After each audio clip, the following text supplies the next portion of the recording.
ธรรมาราอันมีหัวข้อชื่อว่าเอาอนัตตาตัดแปดสังขาราเอาไว้เมื่อวันที่2 เดือนพฤษภาคมปีพุทธศาสนา2567ว่าปีคิด2024เอาไว้ที่วัดอนัตตาวิปัสสนากรรมฐานหนองเขียวเวียงตาขี้เหล็กเมืองไตปลดออกคง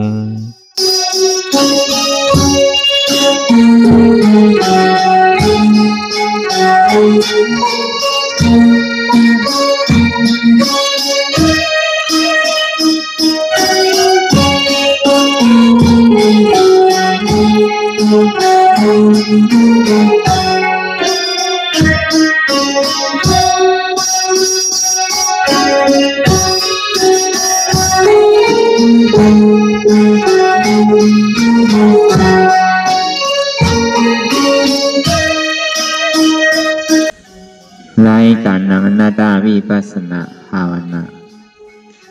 อ่านยอดธรรมอนัตตาในไหน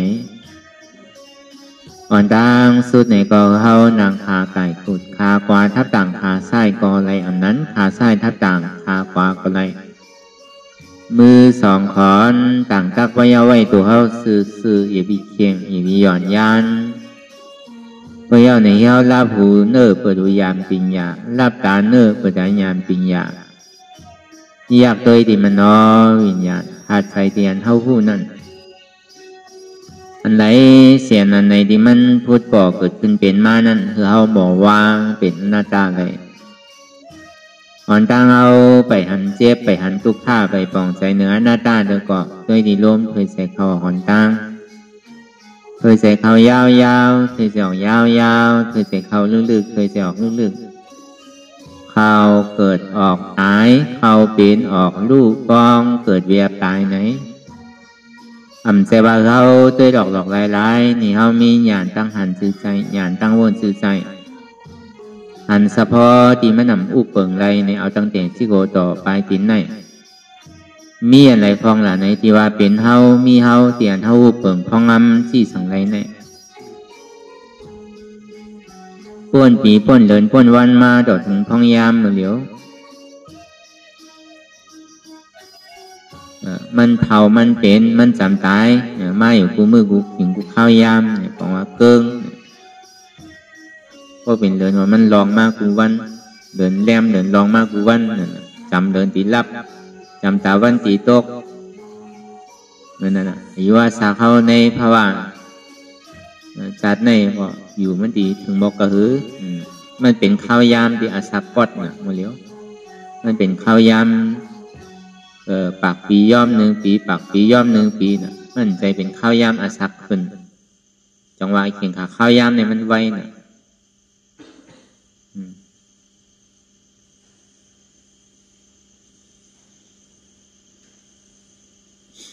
จังหวะอันเท่าไรมายืมนำคันธาป้อนมันเฮ็ดหลีเนี่ยก็มันก็เลียอ่อนเฮ็ดหลีเนี่ยก็มันเลียมันมีเดียนเท่าอ่อนมันเฮ็ดเหมือนเท่าไรอาลางมาเยาในก่อนนะตีไรน้ำเมียดเท่าหลวงอ่อนมันเฮ็ดหาน้ำเมียดใจว่าอ่อนคือมันซุ้มอ่อนคือมันกว่าถูกนี่ถูกขอดนี่เก่าไปเสียงซ้ำโลกเครื่องป้องตาที่เฮ็ดนี่ใหม่แท่งกลุ่มการถูกนี่อยู่หมอเย้าหมอสุดอันเท่าไรมากเกิดอยู่พ้องยามเดี๋ยวเนี่ยเมื่อหนังเข้ามาถูกนี่เข้ามาใจนี่นี้เนี่ยบอกมาทางละเป็นกามเขาเป็นกรรมเขานั่นอันนี้เขามาแตนหนีเขาจังหวะคือแตนหนีเก่าอย่าไปเอาหนีใหม่นั่นคือแหละตีไรน้ำเม็ดน้ำโตนั่นคือแหละตีเป็นพรดีตาโตใจเจ้าเก่านั่นเนี่ยก็อันดีที่สุดนั่นเนี่ยก็เข้าหลุดลึกเอานั่นอันที่มันหมอเสียงฮิปอกที่มันเป็นยอดของยอดเป็นจิกของจิกเป็นจอมของจอมนั่นนี่ก็เข้าหลวงคัดใจชอกหาห้างไผ่ห้างมันนั่นจังหวะป้อนไม้การตลามาเยาเนี่ยพอมันเจ็บมันขันใจมันตุกข้ามาเนี่ยพอมันใจหนิมมาเนี่ยมันใครเอา มีเงินเป็น10 จัน20 จันก็บ่ลืมเอามีเสียงเงินเสียงคำก็บ่ลืมหมดเอามีลูกเป็นหลายก็หลาย10หลาย20มีเงินเป็นหลายหลังมีวันเป็นหลายวันมีพี่น้องนำกาหือเนี่ยมันลืมหมดคู่ใจอะไรอย่างสองที่หัวกาคันเจ้าเขาเนี่ยเป็นที่ไหนกันรู้เนี่ยดีเต้เนี่ยบางเผ่าบางปองในเฮาก็เฮ็ดกว่าตามสภาวะตามบทยาเตียนไรเฮ็ดไรก่อไรสร้างไรเป็นมาเนี่ยก็กรรมป้อกังในเจ้ามาเนี่ยก็โดดสุกนาสีเขียวโดดกว่าเหตุการณ์เหตุสังโดดป้าถอป้าเทินหุงข้าวหุงน้ำก็ถึงข้าวยามมาอันจากขายโคในกะก็โดดกว่าหาขายโคในกะอันขายโคดีเฮิรนเนี่ยก็โดดเปิดเสียงเปิดคันอันถูกดีกับเหตุการณ์ก็กว่าห้างไผ่ห้างมันเหตุที่ไหนกูวันกว่าถึงเจ้ามาก็โดดเหตุการณ์ถึงข้าวยามโดดดื้อตาวันจำตกมาเนี่ยปอกมากขึ้นโดดขึ้นมาเหตุที่ไหนอยู่กูขิงกูข้าวยามก็โป้นกว่าวันใดวันนั้นจังว่าการหอกการเฮิรนการเหตุการสร้างมันเป็นการดีมันหมอเย้าอีปอกหาคือก็มันหมอเย้าเฮ็ดคือก็หมอเสียงหมอเย้าอีปอกเพิ่นเฮาว่าการหมอเย้าอีปอกการรอการนะอย่าไปว่าเป็นโกนก็เป็นโกนโยก็เป็นคุณขั้นท้ายว่าการเนี่ยมีเสว่าป้อมได้ขึ้นไรหรือไรเศร้าอันเป็นปู่ก้างปู่เก๋นั่นเป็นปู่ก้างปู่เก๋เป็นโอกาท่าเป็นขุนเมืองใช่ไหม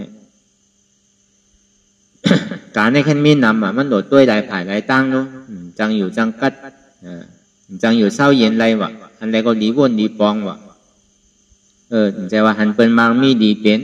หันเปิ้นเป็นคุณเป็นจอมได้พอดีอยู่3-3ใจอยู่ห้อนอยู่ไม่ตีเลยวนอยู่เสตีเลยหางแห้นแววเส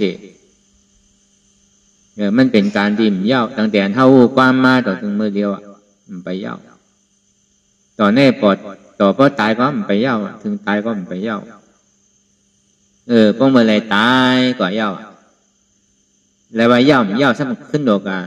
ทรายนี้ขึ้นก็จัดนามาก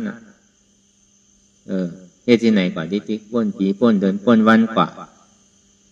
ป้นภาวะจัดหนึ่งเย้าจัดหนึ่งมีมือเย้ามือสุดมือเติกว่าเป็นก้นแก่เป็นผีก็เหมือนกันป้อกู้โสหาป้อไหลนำเมียดมาเนี่ยก็เก็บหากับในโดดใจกันป้อเป็นผีก็มันจังห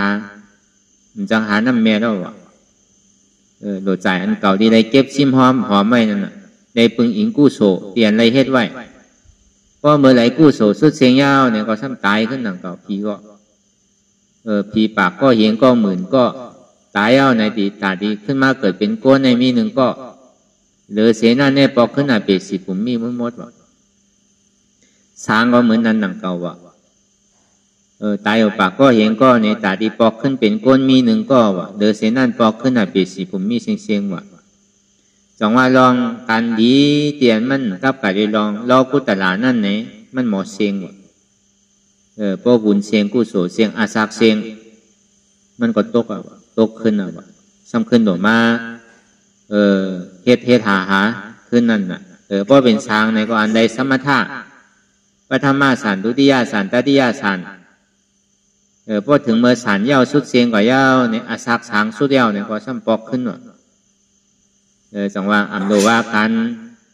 กวนรอกล้าเตือการผีการช้างก็ยังหมอเย้าปีคือว่าเย้าเนี่ยหมอมันนึงเปลี่ยนที่ไหนปันตรงใน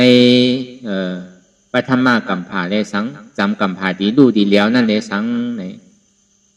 ไหว้เสียนกัมภากุลดวงเขาอยู่พ้องยามเดี๋ยวนี่พระเป็นเจ้าป้องเมาสีสุไหว้เสียศาสนาพระเป็นเจ้าก็ทำมาเฮาสุดเสียงกว่าเย้าในศาสนาในเป่าพังเมียศีลเป็นหือก้อมหูอันหลวนต้านเป็นหือก้อมหูเจ้าสั่งเจ้าจ้างยานเป็นหือก้อมหูทัดเสดีก้องมูเนี่ยมีหายหมดให้หูจักว่าศีลเป็นหือก้อมหู การนั่นวะก็ถึงข้าวยามนั้นมาในศาสนาเนี่ยมีก็มีมายาวเนี่ยอันจะได้สุดต้องเฮ็ดบารมีเป็นพระเจ้าพุทธานั่นถึงที่มาเกิดวะถึงมาเกิด1ก็มังปอกก็มา3ก็มังปอกมา5ก็มังปอกก็มากำเป็น10ก็มันเกิดพร้อมกันเลยอยู่วะพระเป็นเจ้าเด็กเนี่ยไหว้เสพระเป็นเจ้าพระเจ้าพุทธาสุดเสียงกว่ายาวเนี่ยอาสาโกนเอาเนี่ยมันคืนติ๊กๆน่ะก็ในเพราะอาสากลงมายาวปากปีย่อม1ปีมันดิคืนกว่าต่อถึงอาสังไข่พุ่นอาสาโกนเนี่ยนับอ่านได้ว่ายาวเลยปีเลยสังว่ะพอถึงถึงเมื่อก้นมีศีลมีธรรมมีลองยินปันมีลองตาหน้ามีลองศีลาคามพันแหมกันลากเอาโคของกันกดโผกดเมว่ากำแปดกำแหลนกินเหล้าเมายาพวกคนเอาอยู่ในศีลตั้งโลกกำผาเนี่ยอาสาก็ยาวอ่ะโกนเนี่ยมันตายง่ายๆว่ะมันกับกะได้ลองกำศีลเฮาว่ะอาสาโกนเนี่ยก็ยาวขึ้นเนี่ยก็เหมือนอันที่มันตายว่ะยาวก็ยาวเลย4 ปีทั้งยาวเลย4 ช้างทั้งนั้นน่ะโกนเนี่ยนับขับอะไรว่ะก็ในวัยเสนันมาเนี่ยอาสาโกนทำปากปีย่อม1 ปีปากปีย่อม1 ปีลงมาเนี่ยต่อถึงอาสาโกนเนี่ยมีอยู่100,000 ปีว่ะพออาสาโกน100,000 ปียาวเนี่ยถ้าอริยเมตไตรนั่นจึงที่ลงมาว่ะพระอริยหนอรองอริยเมตไตรเขาในเมืองเหลียวยังตึกอยู่เศร้าไว้ที่เมืองตุสิตาในเมืองผีจันสีนั่นลองเขาจะไหนอันที่ไรสุดต้องเป็นพระเจ้าพุทธาเลสังอันใดเป็นสุดต้องแต่นี้เป็นพระรานั่นในสังเนี่ยอยู่ในเมืองตุสิตากำนำตึงมีอยู่ไว้พงยามเดี๋ยวนั้นเพราะนั้นพอลงมาเกิดยาวในสิ่งที่ตัวองตีก่อนว่าถูกดีเกิดดั้มถูกดีเกิดท่าปอเกิดยาว่าเมเกิดยาว่าอันที่เกิดในสัมมีดีไหลสัมดีไหลเกิดตีไผ่จ่องมันพ่อมาว่าอันตาดีลงเตะปฏิสันตินั่นเนี่ยพ่อเมียวก็ในพ่อเมาเนี่ยอาศักโกเนี่ยมันเป็นข้าวยามไหลมันเป็นอาศักตึกคืนตึกโลงเพราะว่ามันเป็นอาศักโลงถึงที่โลงมาเกิดว่าเหมือนกาเผาเมื่อเดียวเนี่ยมันเป็นอาศักโลงเพราะเป็นนั้นนั่นพระยาเมตไตรในสิ่งที่ลงมาเกิดพอมาลงมาเกิดยาวถึงอายุ10,000 ปี20,000 ปีมาเนี่ยก็จึงที่ออกป่าออกเทินอายุใน60,000มันกะจ้างตะลาในถึง7 วันว่ะ6 วันก่อนไรตะลาว่ะขี่จ้างกว่าว่ะกะเฮตะลาก่อนไรตะลาเอาไว้เนี่ยสัตวะออกม่วนปนหลอดยาวเนี่ยก็ไหว้ศีลนั่นมาเนี่ยมันจะเอาปรินิพพานกว่าเย้าไหว้ศีลศาสนาอริยเมตไตรสุดเซงกว่าเย้าพระเจ้าพุทธาในสิ่งนี้ขึ้นมาว่ะครับเนี่ยมันดีป้าเทวตัดป้าเนี่ยไหว้ศีลอริยเมตไตรสุดกว่าเอาเทวตัดก็ดีขึ้นมาเลยมาจ้างตลาก็เป็นพระเจ้าพุทธามันอาจจะทัชาเขาใช่ไหมเลยขึ้นมาเป็นพระเจ้าพุทธานังเก่านะมันก็มีบารมีนังเก่านั่นเจ้าเทวตัดนั่นป้อมใจแน่ก็เปิดพระเป็นเจ้าอีดูมันเดี๋ยวมันเข้ามาในศาสนาวะสังวาพระเป็นเจ้ามีดูเรียบไว้มันอยู่เป็นก้นที่นั้นแต่มันดีตกนาลายในเสียนกำพาวะกำพาเนี่ยก้อยไปดูเสียนปอกวะจึงดีป่วนวะเวลากลุ่มเกจุอันดีไรมากเขาในศาสนาพระเป็นเจ้าเย่าเลยมันมาจ้างสมาธาอะไรสมาธากว่านั้นวนคุกจะอะไรตั้งพิษตัวเจ้าเก่าเลยพิษไว้ที่พระเป็นเจ้าได้เอามาหินอีเตอร์ใส่ผ่าดินพระเป็นเจ้าแหละจองดีหากออกเลือดก็หากออกเลือดแล้วเนี่ยก็มันก็สิ่งที่นันเก่านี่มันเปลี่ยนเอาเนี่ยเก่าดีกับกันต่อพระเป็นเจ้าก่อนอ่อนกว่าเลยเพราะว่าถึงมาที่พัดตูจองเจตบุญมันตีอ่านตีสุกตีนสุกมืออะไรใจแต่เป้งขึ้นพอเกิดแล้วก็พอมันเอาตีนมันเหยียบลงลีน่ะก็ยีในอื่นกำเดียวนะก็เบอร์มันวนพี่แต่ว่ามันดีมากกันต่อพระเป็นเจ้ามันก่อกันต่อพระเป็นเจ้าวนคู่จะไรพระเป็นเจ้าพระเป็นเจ้าถึงที่ว่ามันโดดไรพระราตราสังขารอินนักแก้วแม่สามเปิงเอาเป็นตีปึงตีเกอลีก็เปว่ามันไหลพุทธานุสติตัวพุทโธไหลสมถะกว่านั่นน่ะเจ้าเทวตัดนั่นก็เบอร์กลุ่มเกจูเตียนไหล วนถึงคุกแต่ไรพระเป็นเจ้าตราสังขารเลยก็เบอร์นั่นน่ะมันจึงที่ปีกแปดแสนกำผานั่นปีกแปดอยู่เกาหมื่นเกาเหงเกาปากเกา10เกานั่นพรดีมันแต่นั่นวะอันมันได้มาเขาในศาสนาแหละได้มาหยุ่มย้ำเกอหลีถึงที่มันพอไรเป็นสมถะกว่าแล้วไหวเสียนันมาเนี่ยก็เบอร์เป็นสมถะมันเป็นวิปัสสนาเฮ็ดง่ายไรอย่าเป็นหยาบไรแล้วซ้ำลายค่ายง่ายนั่นน่ะเป็นสมถะเจ้าเตียวตาในไรก็เนี่ยก็เบอร์นั้นแต่มันค่ายอะไรนั่นน่ะก็เบอร์มันเป็นโลกีโลสังว่ากับพีเตอร์เจ้าปุกโกเจ้ายาห้านตาเขาเลยสังกับพีเตอร์พระเป็นเจ้าเลยสังในฌานมันก็ตัวความเร็วก็เบอร์ว่ามันบอกเรียกลายค่ายก่อนนะเพราะเป็นโลกีเพราะเป็นสมถะเนี่ยเพราะเป็นวิปัสสนานี่มันค่ายว่าเปิ้นแต่ก่อนกันว่าพระเป็นเจ้าเนี่ยยังล่ะผู้ว่าเทวทัตเนี่ยเปลี่ยนที่ไหนอยู่ที่มายาสังขารแตกเป็นสองอยู่ก็ยังตึกเป็นอย่างสู่พระเป็นเจ้านี่ก็พระเป็นเจ้าเฮาในหูลีๆซ้ำที่เอาเขามาอย่างที่เอามาบวชเป็นเจ้าสังเจ้าจ้างอย่างซ้ำพามไว้ก็เบอร์เก่าอีหลูมันนั่นน่ะก็ถึงที่เอาเขามาว่าเก่าแต่มันไว้อย่างสู่ว่าเก่าหักอย่าพูดหลามือก็ไว้ใจไว้เหมือนหนังมันเหมือนดูเก่าก้อนนึงเหมือนหนังอย่าพูดหลาก็เบอร์เก่าอีหลูมันนั่นน่ะก็ถึงที่เอาเขามาว่าสังว่าเก่าปล่อยมันเป็นก้อนเนี่ยมันดีตกนาลายในข้าวตั้ง100,000 กำผาเนี่ยง่ายๆนะอันเท่ามาอยู่เมื่อเหลียวเนี่ย1 กำผาเนี่ยนะเพราะมันแตกก่อน1 ปอกนะมันดีแตกแล้วลูกเอา100,000 ปอกว่ะสังว่ามันเข้ามาในศาสนาเนี่ยย้อนไปว่าพรเดียมันเข้ามาในศาสนาเนี่ยมันปีกแปดอยู่เกาหมื่นเกาเหงเกาปากเกา10เกากำผามันได้ขำในโจกางเกศาสนาพระเป็นเจ้าก็ตามายสุดเซงกว่าเย้าเนี่ยศาสนาพระอริยเมตไตรสุดเซงกว่าเย้าเนี่ยถึงนี้มีพระเจกาพุทธะโลกก็จำดีแตกก็เป็นนั่นมาเนี่ยก็มันจะดีขึ้นมาว่ะปองขึ้นมาจ้างตลาเนี่ยก็เป็นพระเล็กพระอ่อนเป็นพระเจกาพุทธะได้เอานี่ปานกว่านังเก่าว่ะเจ้าติวัตัดเนี่ยจังว่ากวนเอาเนี่ยดีแห้งก็เฮ็ดเต้ๆว่ะปกติเมื่อก็คือปกตกถึงกวนนาไล่ว่ะปกติแห้งก็ปกติหลีเนี่ยปกติเฮ็ดลองตั้งหลีเนี่ยปกติเฮ็ดหลีเนี่ยถึงปกไรนี่ปานว่ะ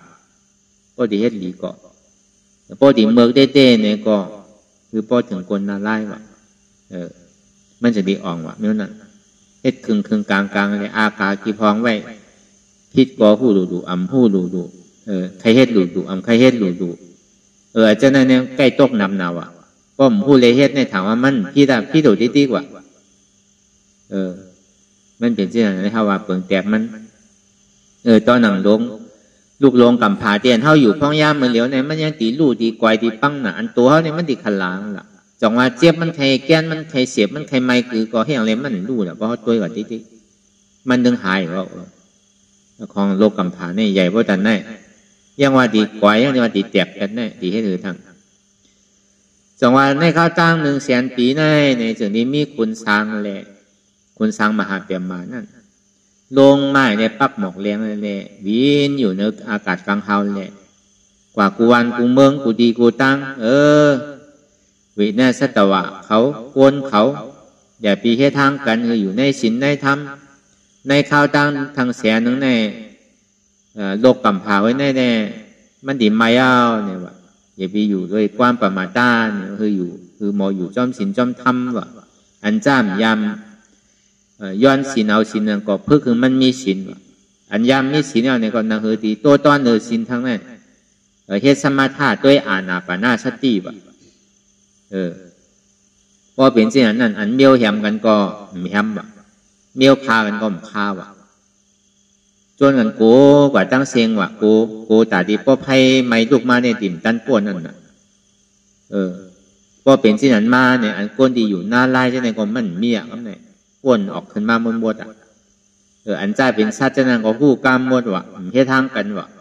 เมียวกินกันก็กินว่ะอยู่ในศีลในธรรมว่ะก็เป็นนั้นย่าเนี่ยก็เขาตายมาเป็นก้นย่าซ้ำพึกก้นซ้ำเป็นกับข้าวยามตีอันโดเฮ็ดสมาธิเลยอ่อนกันขึ้นกว่ามันก็ถูกที่ถึงเมืองผีก็ถึงเมืองผีถูกที่ถึงเมืองสางก็ถึงเมืองสาง ผีนั่นก็เลยเฮ็ดตะล่าหนังเก่าว่ะก็เปิดว่าผีนั่นก็รอดว่ะเมืองผีหกคงในไม้หมดว่ะอย่าไปว่าเมืองคงขังในแกต่อถึงเมืองสังปฐมาตุติยาในไม้เสียงว่ะให้ติดโลกร่างโลกกำฐานเนี่ยเมืองสังอันดีจันแต่เนี่ยก็ซ้ำคัดใจเลยเนอแล้วพอดีเลยจันตะล่าสูงทั้งนั้นเนี่ยก็ซ้ำคัดใจเฮ็ดว่ะป้อป่นจันปฐมาตุติยาเขาถึงจันตติยาในส่วนที่ป่นว่ะป้อมเขาถึงจันตติยาเนี่ยไปรอดเตอร์ว่ะแพนตาดีร่างกำฐานเนี่ยในโลกปุนั้นเขาอยู่เมื่อเหลียวเนี่ยถามว่ามันติ่มควายเหมือนเดียวมันใจติดควายอยู่กล้วยการเมื่อเหลียวเนี่ยหลากหนักมันใครขึ้นกาขึ้นปานคือก็เยอะตามมันตีเอาโลกกำฐานเนี่ยควายมันเอาอะไรอันเป็นใกล้ว่าไทยดีร่างกำฐานว่าเนี่ยมันร่างอะไรเครื่องเขาใครเฮ็ดตั้นสมัยคือก็เยอะใครขึ้นกาขึ้นปานคือก็เยอะดีร่างเนี่ยมันเป็นอะไรแบบตาดีร่างนะอันไรที่มาล่างไรล่ะเนี่ยเมื่ออันไข่ที่ไม่โลกกำผานั่นผลเนี่ยมันตกว่ะในข้าวตั้ง7 ปีว่ะผลตกเพราะผลตกเอาไว้ไม่เนี่ยเดิงกว่าเสียงว่าอันเท่าไรหันไว้ไม่เขียวเนี่ยเมียเดิงกว่าเสียงอ่ะกูดีกูตั้งอันเป็นไว้ไม่นั่นไว้เสียผลตก7 ปีเอาเนี่ยอยู่มาในตาวันซ้ำออก2 หวยว่ะมันมีคำเหมือนเขาพองย้ำเร็วอ่ะ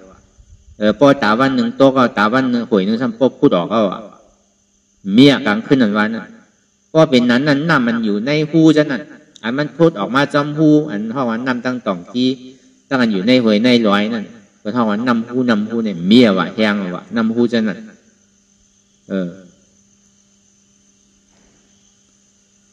ก็ในเพราะว่าตาวันออกมา3 หวยว่ะก็ไหนอยู่ออกมา3 หวยว่ะก็ออกมา3 หวยนำเกนำสังอันไหลลองจอมหวยจอมร้อยในแหงอ่ะว่ะเมียนำเกนั่นพอนำเกมเมียต้นไม้ต้นสังอันอยู่จอมหวยจอมร้อยก็ตายหมดอ่ะเมียต้นไม้ก็ได้ถึงดีออกมา4 หวยเอานำเมหลวงนั่นนำเมหลวง5 เมนั่นเนี่ยก่อยๆแหงอ่ะว่ะออกมา4 หวยก็ในพวกออกมา5 หวยเอาเนี่ยนำมหาสมุทรตลาด4 เมนั่นเนี่ยก็ค่อยๆยอมลงต่อถึงปากต้นตาล90 80 70 60 50เนี่ย40 30 21 10 1 9 8 7 6 5 4 3 2 1ต่อถึงโจก้นต่อถึงคอต่อถึงหน้าอกต่อถึงเอวต่อถึงหัวเข่าต่อถึงตีนแห้งไปแล้วพอตาวันออกเท้าเนี่ยนำก็แห้งหมดแล้วเมียก็ในพอตาวันออกพวกข่อยมายาวเนี่ยโลกกำผาเนี่ยเป็นกั้นหมดแล้วเป็นกั้นแค่ว่าดุกเป็นกั้นแล้วว่ามันขามแล้วนะก็ในพอออกมา7 หวยในลูกเป็นไพ่เอาว่าเฮ็ดที่ไหนในข้าวตั้งหนหลายอสังไขว่ะตาที่เอาเผาอันโลกขุนในเนี่ยมันจะว่าเผาวัน2 วันเลยเชียงใจอ่านหัวสังไขมันว่าพอเผาที่ไหนเอาในเปียวไพ่อันนี้ลูกขึ้นกว่าในเมืองผีเนี่ยไม่หมดว่ะเมืองผีหกคงเนี่ยเลอว่ะไม่8 หมดอ่ะมีสั่งเลอสั่งอ่ะตีบกว่ามันเป็นตีบแล้วอ่ะหายกว่าหมดอ่ะต่อถึงเมืองสางก็ยังญาณอ่ะปฐมาตุติยาเนี่ยเดือเสวตติยาแต่ก็ป่นกว่าเฮ็ดที่ไหนต่อถึงในโลกขุนในหายกว่าเมียว่ะกวนเท่าในกับเป็นช้างกันเสียงเขายามเฮ็ดมาโมดาอานาปานาสติเนี่ยโดยรวมเคยใจเขาออกเขายาวก็คือหู้ยาวเขาตื่นก็คือหู้ตื่นออกตื่นก็หู้ตื่นออกยาวก็คือหู้ยาวออกกลางก็คือหู้กลางเอาลำมันหน้าเอาสติมาอยู่ที่ต้มเคยใจเขาออกเอาอายงมาอยู่ที่ในเสียงเอาอุเบกขาว่างเป็นอุเบกขาเวทนานั่นเพราะว่าตายกว่าเย้าเนี่ยก็ไก่อยู่เมืองช้างก็เดียวเพราะตัวอานาปานาสติเนี่ยในสมถะ40เนี่ยมันเป็นเงาเสียงเพราะว่ามันแลอานาปานาสติในเนี่ยมันดีขึ้นกว่าตีเกศสุดมันในจันตุติยาปุ่งนั่นมันดีก็เป็นอันใจเฮตนากัดแข็งเนี่ยก็สมถะกัดแข็งก็ขึ้นกว่าที่เป็นรูปาอรูปาปุ่นเนสัญญาณสัญญาตนาปุ่นขึ้นกว่าเมื่อพอตีเมืองช้างเมื่อมดว่าเขาว่าในเป็นช้างมากจริงๆเป็นช้างมากเกิดเขาปฐมากัมภาก็เป็นช้างมากเกิดอันโกตายเนี่ยมีภัยว่ะก็ถึงเมื่อตีตายมาซ้ำโกนังเก่าว่ะเมียวกินกันก็กินว่ะเนี่ยอันนี้เขาจะได้หญ้า เขาก็สัญญามาหนังเก่าจองบานไล่สมาทานนั่นเนี่ยเขายามเฮ็ดมายามมันเป็นไล่เก่าเตียนเฮามือเฮาเกยเฮาเฮ็ดไรมาสิเสจองมาไล่วิปัสสนาเนี่ยสังวาพระเป็นเจ้าป้องมาเนี่ยในฐานเฮาตีเลยมาทบมาจ้างมาตื้อกำเนี่ยง่ายๆจองว่ามันเป็นมือตั้งมันเป็นข้าวยำหมานข้าวยำดีปุ่นตาเฮามันดีป่นในสังสารวัวตุกขาคานใจเนี่ยป้อมใจเนี่ยมันป่นเลยมันจะได้เกิดเท่าเป็นตายที่กะก็ห้อมหารอกุตละห้อมยางจอมเสียนตั้งอริยะเนี่ยมันดีเลยเกิดตายมีเมื่อเย้าเมื่อสุดเมื่อเสียงอีปอกมันดีเป็นที่ไหนกว่าที่จองว่าอันลองตั้งเทียบลองตั้งแกนเนี่ยมันขลาห้ะมันยังดีรู้ดีแล้วโลกคำพาหุยแน่เนี่ยอย่าไปทางว่ามันดีอยู่ที่ไหนมันดีแตกดีปังดีรู้ดีแล้ววันหนึ่งพอรู้แล้วยาวสุดยาวเนี่ยจึงดีขึ้นมาปัทมากำผาทั้งคำมันเหมือนมาเตนั่นบอกกาเป็นน้ำมาเตอันตั้งว่าเป็นเม็ดน้ำก็เวียดีอุตุในสัจวลาเนี่ยมันมีลมถาดหินน้ำลมไพมาจู้กันในแรงจึงดีเย็นเป็นน้ำบอกมีกหนึ่งบอกกาตุ่มพักตบว่ะก็ได้อยู่มากหึงมากไกลๆใหญ่ว่าน้ำนั่นเพราะว่ามันใหญ่มาเพียงปอยเอาเนี่ยก็ในมันจึงนี้ก่อยๆแห้งกับลอยๆว่ะเพราะว่ามันแห้งมาลอยๆเอาเนี่ยดินเนี่ยมันจึงนี้ออกมาว่ะสองว่าเพราะว่าน้ำมันหนองมันใหญ่มายาวเนี่ยก็ดอกวัวเนี่ยออกมาจอมตึงดินเนี่ยดอกวัวก็ออกมาดินนั่นน่ะห้องว่ามัสซิมาเนี่ยกุนมัสซิมาเนี่ยเป็นห้องว่าเป็นความไทยเป็นห้องว่าสลือโลกอันว่านั่นมันเป็นกุนดีปัทมกัมภาเตมันอยู่ที่ไหนล่ะมันอยู่ที่เมืองอินเดียนั่นน่ะอยู่ที่เมืองอินเดียที่ตะเก้าเขาเจ้าเมืองเป้าเขาก็เลยกับเหลี่ยมากมันเกิดที่นั่นว่ะว่าพระเป็นเจ้าสู่ไรป้าไรก็ที่ได้เกิดที่นั่นที่ได้ตัสรู้เป็นสมมาสัมพุทธาที่นั่นว่ะที่กุนจุมปูนั่นว่ะสังวาพระเป็นเจ้าที่ป้องมาหลายสู่เนี่ยก็ดอกโบเนี่ยไม่ได้ออกลายลงว่ะเพราะว่าน้ำมันมายาวดินก็คืนยาวเนี่ยดอกโบเนี่ยออกมากว่ะในกุนมหาปัตตากาบันเนี่ยดอกโบเนี่ยออกฮาลงว่ะเพราะออกฮาลงก็ช้างเขาก็หัวว่ะช้างอันอยู่ในจันสุทาวาสานช้างอนาคามสุตาสาสุตาสีอวิหาอัตตาปะอาการนิฐานคุณช้างอนาคามเขานั่นในจุดนี้มาเอาใยหัวนั่นเอาเฮ็ดภาสังการไว้ตาหาจุ่มพอพระเป็นเจ้าป้องมาเนี่ยเขาที่ได้เอาภาสังการมากราบนั่นที่ได้เป็นช้างมากราบเนี่ยมันมีอย่าสว่างว่าพระเป็นเจ้าสู่ไรป้าอะไรก็ที่ได้เป็นใช่ไหมสังว่าพระเป็นเจ้าที่ป้องมาอยู่ลายสู่ก็ด้วยหลอกโบนั่นมังโลกกำพาก็มีสู่เดียวไว้ว่ะออกมาอันเดียวมังโลกก็มันมีว่ะอันพระเป็นเจ้าป้องก็มีว่ะในโลกกำพาเนี่ยตัวเอาที่นั่นว่ะมันต่อง่ายๆหนังเก่าแต่ดีได้มาป้องตัวการมาป้องนำที่สุดในพระเป็นเจ้าเข้ามาเกิดนำที่สุดในอันเข้าอยู่เมื่อเลี้ยวในว่ะพระเป็นเจ้าป้องมาเป็นหนูฮาสู่ในโลกคุณนั้นเข้าอยู่เมื่อเลี้ยวในได้ว่าต่างโลกกำพานี่มันถึงว่าน้ำก็3สู่2สู่1สู่บางปอกก็ย่ำมีก่อนว่ะมันง่ายๆหนังเก่าอันว่านั่นจองว่าอันการเข้ามาการตารางมันเป็นข้าวยำหมานข้าวยำสั่งถูกมันเหตุการณ์เตียนเหตุการณ์ปูนตาเตรียมมีการเท่าเย็นอยู่ข้องย่ำอยู่เนี่ยคนเขาแต่มันมีการมีรู้พอเมื่อไรมันตายก็ตื่นดีเลยเหตุอยู่เสียๆนะเวลาการอันเท่าเย็นอยู่ข้องย่ำอยู่ในเหตุปูนตาเตรียมมีการว่ะนั่นคือการเท่าที่เย้าโตที่สุดเสียงกว่าการเท่าติ่มเมี่ยวเนี่ยอันนี้เขาเหตุการณ์มันว่ะ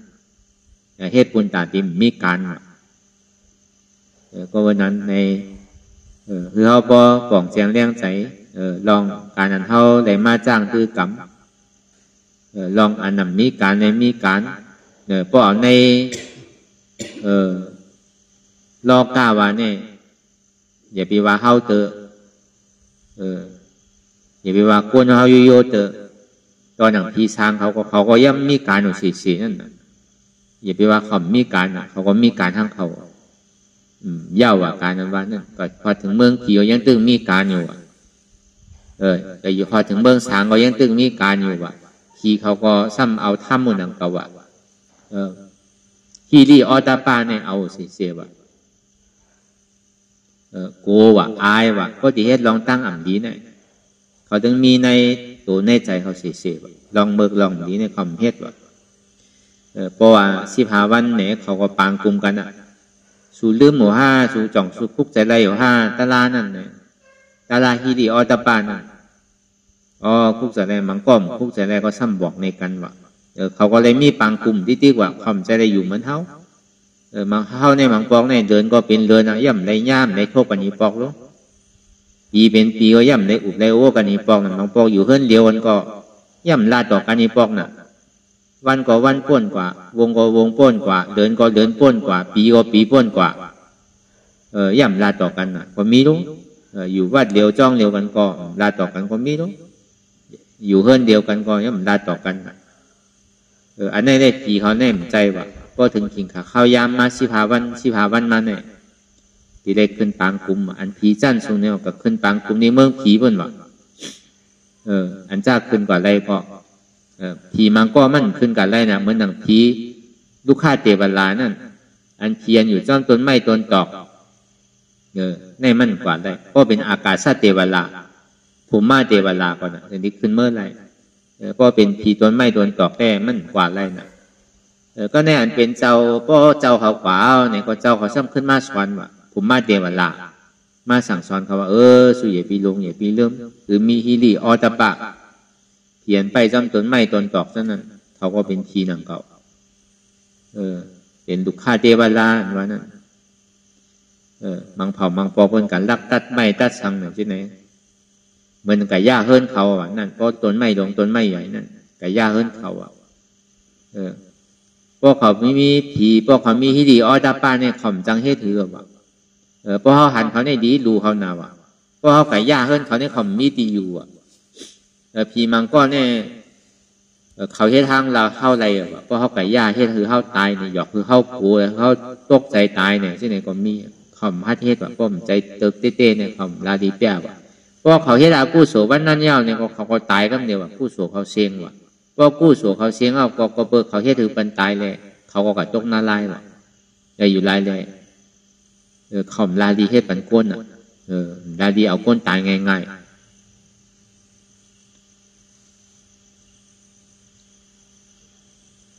จังว่าอย่าไปว่าก้นเท่าเตืออันว่าการอันวันผีก็มีการช้างก็มีการเลือเสียเหตุการตลาเนี่ยเฮ็ดปุญตาติมีการทั้งเนรติปีกับปีสีผมมีไรเนรติเปิดพระตูนี่ปานพอหอจอดถึงป่านนี่ป่านเอาในการมันจะนี้เย้าพอเมื่อไรเป็นอาราธาโผกับเย้าในก็โดมมีการเอาจังหวะอันเท่ามาเหตุการณ์อยู่ห้องยามเมื่อเดียวในเฮ็ดปุญตาโดมมีการทั้งก็วันนั้นแหละในวันคำขึ้นวันเหมือนได้เนี่ยก็เขาก็ซ้ำขึ้นตีได้สืบเอาอนาตาลักษณะสุขเปลี่ยนหมุนคำพระราเป็นเจ้าเฮาพ่อไว้ปันเจ้าวากี่5 เจ้าในเมื่อเดินพระเป็นเจ้าพ่อไว้เมื่อเดิน8โมนั่นพ่อธรรมะเสจจะเดิน8ลอง1คำนั่นพ่ออนาตาลักษณะสุข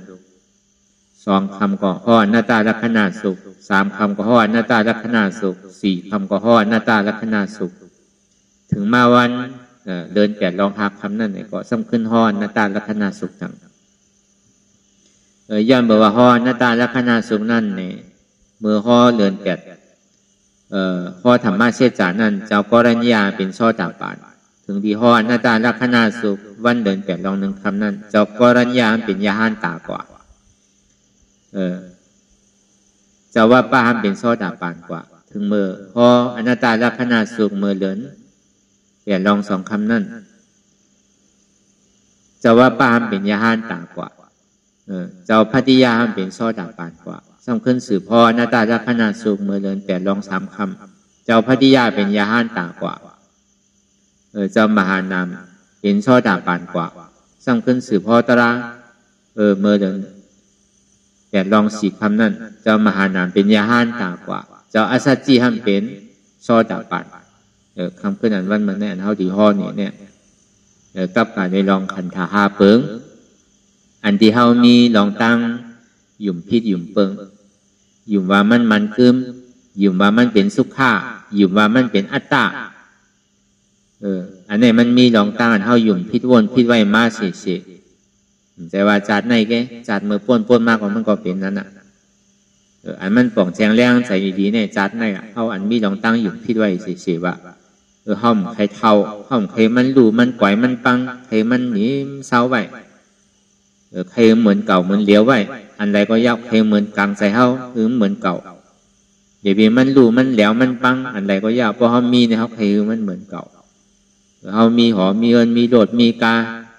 มีโคใจโคสวยมีตัวเขามีเสือผ้าคนหนุ่มโคไหวเขาก็เขาใครมันเหมือนเก่าก็เป็นไรมันก็เหมือนไร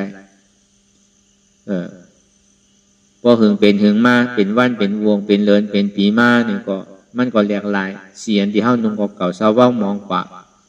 เครื่องขี่เครื่องใส่เฮาก็เนี่ยมันก็ตกกาบกว่าอันขึ้นกาบขึ้นป่าทั้งป่อมาแทงใช่ไหมเมื่อกูปอกเหมือนเมื่อกูปอกอันน่ะพอบนสุ่มไพ่เปิ่นมีลูกกับไพ่เนี่ยเปิ่นเอามาหินโทกันกันน่ะอย่างนี้ลูกเป็นไพ่มาไว้เสียนั่นมาจากนี้เอาไม้แหงเลยไม้แหงโทกันลูกเป็นไพ่ถึงที่ขึ้นกาบขึ้นป่านมาเนี่ยก็เอาน้ำมันเฮ็ดไพ่เลยสังต่อถึงพอเอาแก้เฮ็ดไพ่นั่นน่ะเนี่ยก็มันก็คือมันก็เป็นรองอันนี้จ้าทั้งหมดทั้งเสียงเขาสำคัญมันเป็นนิจาตีเต้มันเป็นอันนี้จ้ามันกึมเขาใครมันกึมตีเต้มันเป็นทุกข้าวสำคัญมันเป็นสุขากัดเย็นเฮ็ดสื่อก็ยากเพราะตัวเจ้าเก่าเราไม่ไรมนไรเปี่ยวแน่ตื้อดีคึงปองการหูผู้เสื้อกุลองเพื่อการคึงปองการตันหือก็ไล่เรียนตันหือกว่าวันไรเมืองไรกว่าจอกไรเสียงไรเนี่ยก็ถังว่ามันตีป้วนนะมันป้วนเหมือนเงาวันเรียนจ้องคนเท่ากับกูพายแล้วเขาจำบาหยุ่มยามบาตัวเขาตัวเปิ้น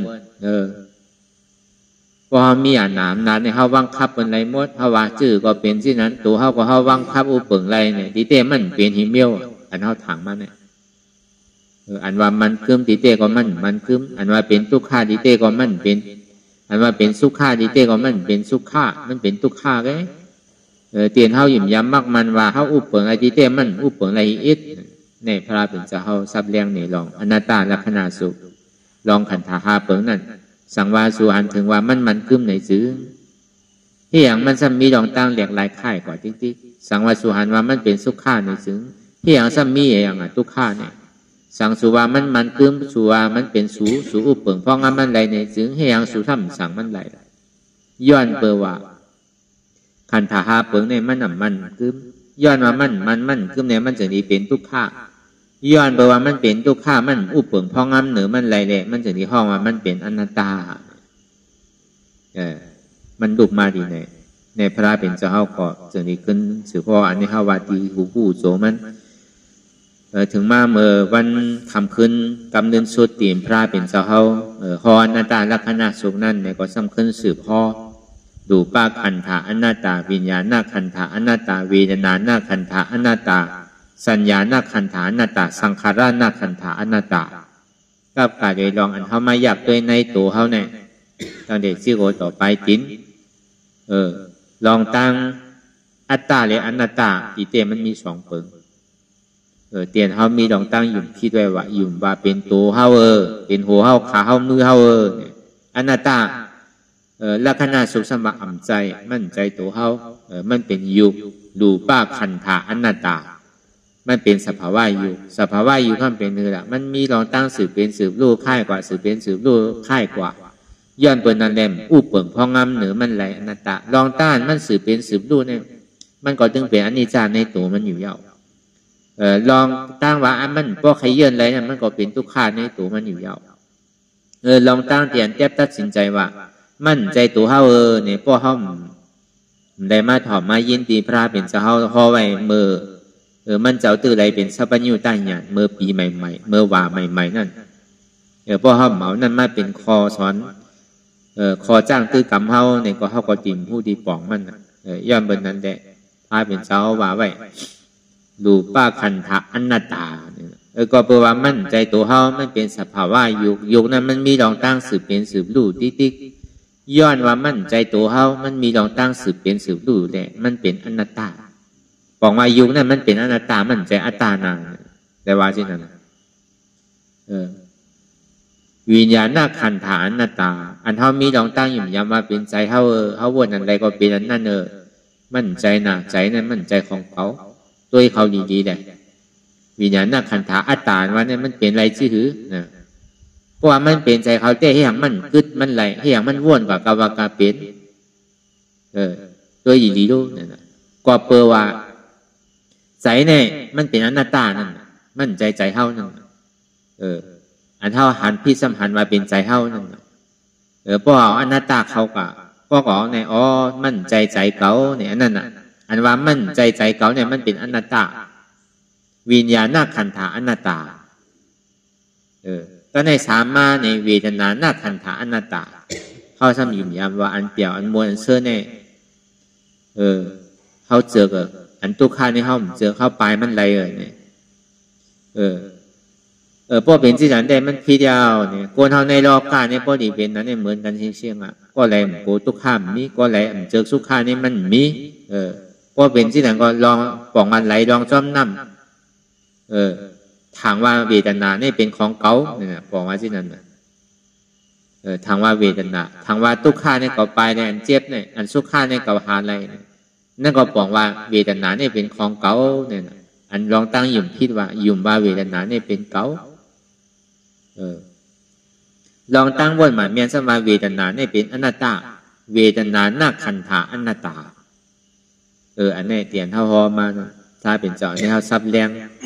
ก็ในวายเสียนั่นมาเนี่ยทำสัญญาขันธาอนัตตาเขาซ้ำมีลองตั้งยิ่มย้ำว่าสัญญาขันธาอัตตาเพราะมีลองตั้งว่าสัญญาตัวนั้นเป็นเท่าในจึง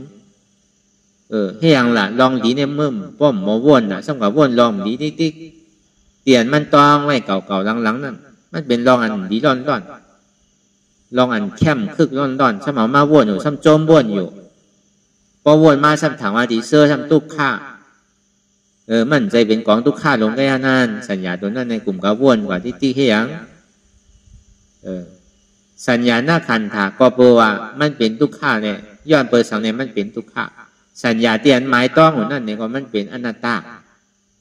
มั่นใจของเขาเตะอยู่ไรแต่เขาดีกับจี้กับสังกับวังคำมันไรก็ได้สัญญาอันไปปรมาทอันเขาเลยควบยากกันนะมันกับเจี๊ยบตีเก่าตีเลี้ยวกับพูดตีเก่าตีเลี้ยวกับต่อตีเก่าตีเลี้ยวฉะนั้นพอเอาตัวเองกว่าตีเนี่ยก็เปิดสังในเขาตุกข้าก็เปิดว่าสัญญาอันมันเจ็บเนี่ยเป็นเก่าใช่ไหมย้อนเปิดเขามีลองตั้งอยู่มาเป็นเก่าตีเต้มันใจเก่านั่นอันยุ่มพี่จำอยู่ว่าสัญญาเนี่ยเป็นเก่าอันวนหมายเมียนสว่าสัญญาเนี่ยเป็นอนัตตาสัญญาขันธาอนัตตามันใครมาสื่อก็ยาวใครเด็กก็ยาวใครใหญ่ก็ยาวอย่าไปกับสนใจมันตัวก่อนติ๊กมันเยินหยาบเสียตาเนี่ยก็ปล่อยมันถึงเหตุการณ์ติ๊กมันเหมือนหนังยอกาตั้งเจ็บตั้งเป็นเท่านี้เหมือนหนังมาหินลงใหญ่ๆไว้มันก็กัดตองออกโบอีนั่นน่ะเหมือนหนังเคียวเตียนเท่าเกี่ยวกินมากหึงเป็นหึงอ่ะขานมันจับน้ำอ่ะน่ะเคียวในเหลืองแล้วรู้พวกเคียวเหลืองเอาเนี่ยก็เป็นหนกข้าถึงมันขาวขึ้นน่ะมันเป็นสังเกตแกเหมือนเท่ากินเข้ากับอะไรกับค้ำอยู่ในเคียวนั่นน่ะเท่าหลกกอกมันออกได้พอเหยื่อมันออกก็เนี่ยมันก็หายเคียวเจ็บนั่นพอมันไปออกก็เจ็บพอมันออกก็เนี่ยมันก็เจ็บมันหายไปอย่างว่าสัญญาขันธาอนัตตาสังขาราขันธาอนัตตาในมาดีตอนสังขาราก็เวอร์ตอนสังขาราในเหลือน8 ลองหาคำเนี่ยมันเป็นเดินที่อันเม็ดหล่อนตอนเกปุนตะเจ้าอัสสจีก็อันเป็นเสียสุมาอันตั้งสุดของเจ้าสารีบุตรลาเนี่ยอันนี้เป็นเสียของเจ้าสารีบุตรอันตั้งสุดเจ้าอัสสจีเนี่ยยาวกว่าปัญจว่ากี่หาเจ้าเนี่ยเป็นอันก็เรียกสุดเลยเปิ้นยาวสำไรตะลาคำขึ้นวันทนหาเป็นเดียนตะลายาวตัวดีงามกว่านั้นนะสังขาราขันธาอนัตตา ก็เพื่อเขามีดองตั้งอยู่คิดว่าสังขารานั่นมันคือมือสังขาราเนี่ยเป็นสุขาสังขาราเนี่ยเป็นนัตตาพวกเขามาในสังขาราเนี่ยมันแจกเพไว้สองคุณสังขาราเนี่ยสังขาราไปนอกในไปในสังขาราไปมนอกนั่นเขาวนกับกาวากาเป็นอันนึงยาวอันนึงสืบวนก่อนวนมาจ้าอันนึงยาวเอานั่นมาใส่อันนี้เอากำเหมือนหนังปืนมันขาวไว้เนี่ยกำปะยาวเอามึกหลามมาใส่กำปะยาวเอามึกเขียวมาใส่กำปะยาวเอามึกสอมมาใส่กำปะยาวเอามึกเหลียงมาใส่กำปะยาวเอามึกเหลืองมาใส่ซะเนี่ยสังขาราเนี่ยก็เอาลองเก่ามาวนเนี่ยก็เอาลองใหม่มาวนเนี่ยวนสึกเอาวนกว่ากาวากาเป็นเนี่ยมีขอบมีแหลนมีตีสุดตีเชียงนี่เขาว่าสังขาระลองตั้งไปวนอันนึงยาวอันนึงสืบวนสืบวนสืบวนสืบวนกว่าพอมันวนเป็นตารางอันที่มันเป็นอยู่ก็ดีอยู่กล้วยกับกำนั้นนี่มันเป็นนั้นตารางก็ซ้ำเหตุการณ์มันอยู่มันซ้ำเอาอยู่กับวนไว้ตีหนึ่งอยู่ใช่ไหมแน่เป็นเขาว่าสังขาระอันนึงยาวอันนึงสืบวนอวิชชาสังขาระก็เปิดมีลองตั้งหันพิษอย่างนี้เกิดสังขารานั่นอันนี้ก็เปิงหนึ่งก็ในสังขาราในปรมาเต้ในเป็นคือละมันมีลองตั้งสืบเป็นสืบดูที่ที่กันพอเหมือนมันมีลองตั้งสืบเป็นสืบดูที่ที่นั่นเนี่ยมันดีเกิดขึ้นอยู่เวทนาซองเปิงตอมนาซาเวทนาซอมนาซาเวทนาผู้เบิกขามมีเพราะมันตุกข้าเนี่ยก็ตุกข้าเตี้ยถึงอกถึงใจก็ใครใครห้องก็เปี่ยวก็เหมือนหนังเปี่ยวว่าเปี่ยวเพราะว่ามันโทมยาสังขารตัวนั้นนั่นเป็นสังขารนักขันธาอนัตตาบางเผาบางปอกไหนแน่ซ้ำถางอะไรตะลาดีเต้มันไปเป็นตะลาเตอมันตึกเป็นเวทนาลู่กวนเอากำหนำเนี่ยเพราะมันเวทนาลู่มาเนี่ยมันดีญาตินั่นก็กระจวยมันดีผ่านเวทนาลู่เนี่ยมันดีเลยผ่านสัญญาในอ่อนตั้งเอาเยินอันมันเจ็บมันแสบมันเล็กมันอ่อนอยู่มันตอดอยู่ที่เก่าที่เหลียวมันกับค้ำไว้ที่เก่าที่เหลียวนั่นอันนั้นมันเป็นสัญญาหน้าคันธะเพราะว่ามันตัวถ้าทันทานกว่าเนี่ยเป็นถือก็เป็นใครขัดใครพูดก็เติงมันน่ะเนี่ยมันดิลู่ว่ะสัญญาตัวนั้นเพราะสัญญาตัวนั้นลู่ไปเนี่ยก็สังขารนี่เกิดขึ้นก็เดียวสังขารหน้าคันธะเนี่ยมันเกิดขึ้นเพราะว่าเจ็บเนี่ยเพราะเขายักกับยักมาหายไปแกนเนี่ยก็เพราะเขากับยับจับทีมันก็หายไปเนี่ยเขาว่าสังขารเพราะว่ายังตึกเป็นสังขารเนี่ยมันยังปั่นตรงอยู่ในสังขารปั่นตรงอยู่ในขันธาเปิงเพราะว่ามันเป็นมากเป็นผลเนี่ยพระท่องว่าอาสังขาราอาสังขตาธาตุมันคืดแปดอันนี้จ้าก็คืดแปดทุกข่าวคืดแปดอนัตตาก็คืดแปดโจแก็บโจข้าวเนี่ยมันขึ้นมาเป็นนิจจาสันติสุขามาธาธาตุเพื่อนห้องว่าเขาเป็นพระราชสมาบัติบางปอกก็เหมือนมันทบไหลเนี่ย15 มินิท่าบางปอกก็เป็นควาย15เนี่ยก็ห้องว่าพระราชสมาบัติมันมีอันนี้จ้าอันเจ็บอันแก่นในอันเท่าหันอยู่คนเดียวก็มันมีมันเป็นสุขาเปิงเดียวสุขาในตึงมีอีกอนัตตานั่นเนี่ยก็เพราะเขากับวนจับลายจับเมียวมันขึ้นมาออกต่อมีติข้างมันอันนั้นมันเป็นที่นั้นเพราะว่ามันอัตตาได้ที่วิจิกิจฉาตกขาดกว่าอันนั้นเท่าโลกาหูลองอันนั้นเข้าโหลเหตุการณ์มันติ๊กจังว่าพอมาทมยาดีสังขารเนี่ยพอมีก้นจี้ก้นสั่งก้นสอนพอเข้าได้หู้ได้ทบเนี่ยทางมาเป็นมากเป็นโผเวทนาดูเนี่ยก็มันเหมือนหนังเป็นมากเป็นโผดีเต้มั่นใจนั่นเป็นเวทนาลู่หลายๆเพราะว่าเวทนาลู่เป็นลู่พุทธเนี่ยนะเพราะเวทนาลู่มาเป็นลู่มันตีเป็นลู่กว่าเป็นลู่พุทธพอพุทธมาสำหรับชุดทางก่อนนั่นพูดออกก็ต่อถึงมันพอสู้กว่านำพอแหงกว่ามีสีตัดพุทธกิเลสหักเนี่ยนะใจเนี่ยมันตีจู้เป็นอันเนือนเหลวใจตายเนี่ยมันตีเกิดมีไฟอติตายเตี้ยก็ในลองต้านเข้าไม่ใส่ไว้หนึ่งเชื่อหนึ่งร้องเนี่ยมันดีพูดปลอมมากพอเขาจุนอะไรก็คามก็เดี๋ยวพอเขาจุนอะไรก็ถอยหลังขึ้นบางปอกเฮินเก่าไปเย้าลูกเนี่ยก็ก้อยถอยปอกขึ้นก็เดียวแต่โจติไรนี่นั้นเนี่ยมันง่ายๆนะพอถึงเมื่อนั้นมาเนี่ยอย่าไปโก้วัดเก่าไปเย้าก็เย้า เขาตายก็เป็นดีเฮ็ดถูกก้อยหนังเก่าวัดเนี่ยเคลื่อนเขาไปเย้าเนี่ยเขาตายเขาเป็นดีเฮ็ดก้อยหนังเก่าดูเขาไปเป้โตเตอเนี่ยเขาป้อเลี้ยงเขาไม่ใหญ่เอาเขาป้อหมอกกว่าหมอไปเอาเขาปุ่นพ่อเท้าเย้าเมียเขาก็ไปเป้โตเตอตึกหนุ่มตึกกำอย่าเป็นไม่ใส่เขาตายก็เป็นดีเอาใหม่ไงโหเขาก็มีไผ่ตัวอย่าเป็นไม่ใส่เพราะเขาตายเป็นดีเอาใหม่ไงวนที่ไหนฮะทัดอันมันถึงให้มันมีพอถึงขิงข้าวยำนั้นมามันดีถามเตะเหมือนเท่าตายมาเตะพอถึงขิงกับข้าวยำนั้นเหมือนเท่ายามตายมาหลายปอกหลายจัดหู้ขึ้นหมดอารมณ์ก็ในพอดีเฮ็ดก่อนในตายเตะเนี่ยมันถึงหู้กำเดียวเพราะเขาหัดตายก็คามป้นกำเดียวบางก็บอกเขาไม่ออกเขายามยาวนะเพราะนางกว่าพอดีตายแต่เฮินเขาไปเย้าในคุกใส่ไรเฮินไปเย้าปอกขึ้นเอาหนักกระโจงดินไรขึ้นเอาง่ายๆนั่นลูกเขาไปเปี้ยตัวได้รู้เนี่ยปอกขึ้นเอาหนักตีเตะโจเตะอ่อนมือกำเหลียวเนี่ยเขากันเฮ็ดเตะเฮ็ดนายเดะพอดีถึงยอดถึงปลายมันเนี่ยพอดีต่างที่มันเนี่ยต่างแปลแล้วหนักเอาลงไปแล้วอารมณ์กระโจดีขึ้นเนี่ยง่ายๆกระโจดีเฮ็ดยามเมสังมันเนี่ยแหละตีมันยามมาสั่งอะไรดีเกณฑ์มันคืนกว่าต่อถึงเข้าพอดีกะถึงดีตีต่างที่มาในสมาไปต่างเตื้อวะเอาไว้ก่อนถึงเมื่อลงมาลมพัดลมบ่ได้ก็ตีให้เถื่อกองมูลนั่นก็ปล่อยไปละพอปล่อยไปทำหนุนไรเมทางกระโจดีไรให้ย่ำขึ้นนั่งกับต่างทั้งกองง่ายเดี๋ยวพอถึงขิงขาข้าวย่ำนั่นมานี่อย่าวิกูมันดีมากกูเจอก็ลองจังว่าเวทนาลูกเป็นรูปพุทธเป็นรูปสุดอนุรมไม่ยานเกิดตัดแปดกิเลสหักตัดแปดอัตตาติขี้ปฏิวัติมันสามารถตัดแปดหมดเลยมันตัดอะไรเป็นปอกเป็นกรรมมันติได้ตัดฉีปอกเจอนี้เย้ากันตาปั่นเขาพองยามเดี๋ยวเนี่ยมันตัวเลยตายฉีปอก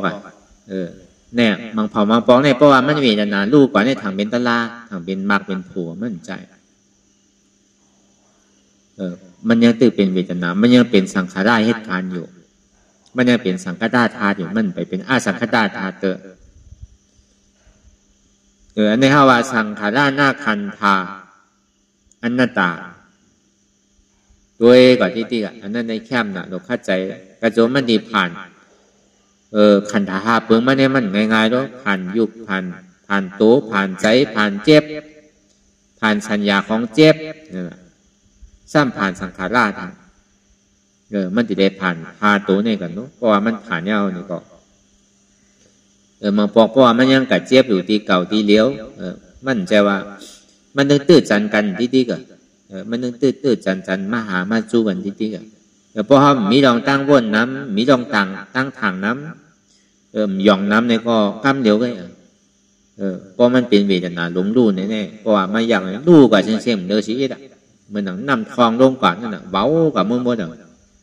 เพราะใครลูกกาตั้งเปี่ยวตั้งมนมันน่ะ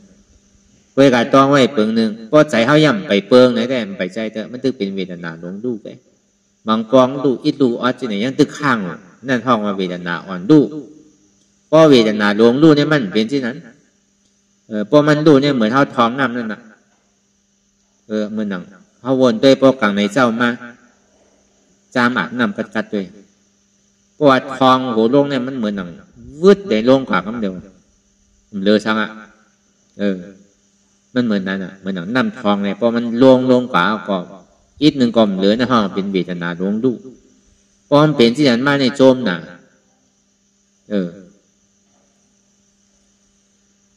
อันหมอลาดในห้ามหมอลาดมากนั่นอันใกล้ร้านห้ามใครร้านเอาเปลี่ยนอาจ้างไปแล้วอันก้นไก่อุบใกล้ร้านเนี่ยเพราะมันทบที่นั้นมาเนี่ยมันใครร้านแล้วอันก้นหมอลาดห้ามหมอลาดมากเหมือนหนังว่านั่นน่ะก็อายเพิ่นแต่ใครลูกกลางกันน่ะพอเจ็บมันหายกันที่นั้นเนี่ยก็ในเพราะว่าตาที่วิจิกิจสามันโตกว่าโลอายะสามันเหมือนชื่อหือเนี่ย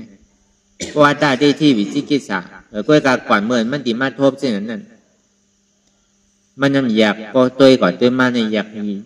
ยุกอยากหนามได้ก็ไม่อยู่ก็เป็นยุกหนามก็เป็นหนามเพราะเวทนามันดูมันเนี่ยมันหันดีน่ะก็ในใจเนี่ยมันใกล้กับอยู่ที่อุเบกขานิดๆอ่ะก็ไปว่าเป็นตลาดมันหนูเอาเจี๊ยบหรือตัวเจี๊ยบนิดๆนั่นน่ะมันใครถอดมันใครออกนิดๆเพราะว่าเวทนาดวงดูเอาเนี่ยกำหนำเนี่ยมันกัดตังหมดที่นั่นดีเต้ใจมันย่ำพอเขามาทัดตัวนั่นพอเวทนาดวงเขาดูกว่าในใจเขาเป็นชื่อเปิงเปิงคู่ว่าใจศรัทธาเนี่ยมันตึงมีเต็มร้อยใจอันขยันอันหนึ่งยำพระตาสังขารเนี่ยตึงพิษเปิงพิษเปิง100%แต่ก็ว่าหนังก็เพราะมันไปเป็นอัตตาได้ที่วิจิกิจฉาตัวก่อยแต่เพื่อการมันมีศรัทธามันมีแห้งใจมันมีแห้งการขยันตะล่ามใครคอยไปถึงสินค้าข้าวยามก็ใครเฮ็ดอ่ะเปิ้นป้อก็ใครป้อมันย่ำใจเป็นข้าวยามเปิ้นนังก็บ่ใครนังหรอกอันนั้นเฮาว่าศรัทธาเกิดอ่ะก็ในประเวทที่ไหนก่อนที่เนี่ยเพราะว่าตาได้ที่วิจิกิจฉาตกพุทธขาดกว่ายาวเนี่ยอย่าไปว่าเปิ้นเอาเงินมาวางเป็นปากล้านเฮงล้านน่ะคือเฮาเป็นขุนในดกขุนในเมืองผีมดในเมืองโคงกลางมดในยกเขาเป็นขุนก็มันเสียหลายก็ที่เอาแตกนึงเลยเอาแดกก็แดกไรเนี่ยเขาที่ย้อนแดกเนี่ยเขาแดกไรก็เบอร์หางหลักเขาเฮ็ดมาเต้ๆนั่นนะเอาอาซาเขาแดกมันตลาดเนี่ยเอาอาซักใส่ใจแดกว่าหรือเขาซ้ำดีก็เอาต่างเสื้อมาแตกมานึงเนี่ยมันตึงมีลองแตกนึงมันนั่นมันเป็นดันนั่นอันนี้คือเขาหูคือเขาป่องไว้พอเฮ็ดเต้ก็มันดีทบหนึ่งเก่าอย่าไปป้อมวาก็ซ้ำเฮ็ดเราซ้ำดีไรทั้งตั้งเปี่ยวมันซ้ำดีเมินหือกูเขามีลองตั้งคาดใจนั่นน่ะเฮ็ดอยู่ซ้ำดีไรทั้งเตะก็ตัวค่าสุดกว่าตัวเจ็บสุดกว่าซ้ำดีไรทบทั้งอันนี้ก็บาดีป่องมันดีเป็นที่ไหนเนี่ยน่ะตั้งเปี่ยวตั้งโบนเนี่ย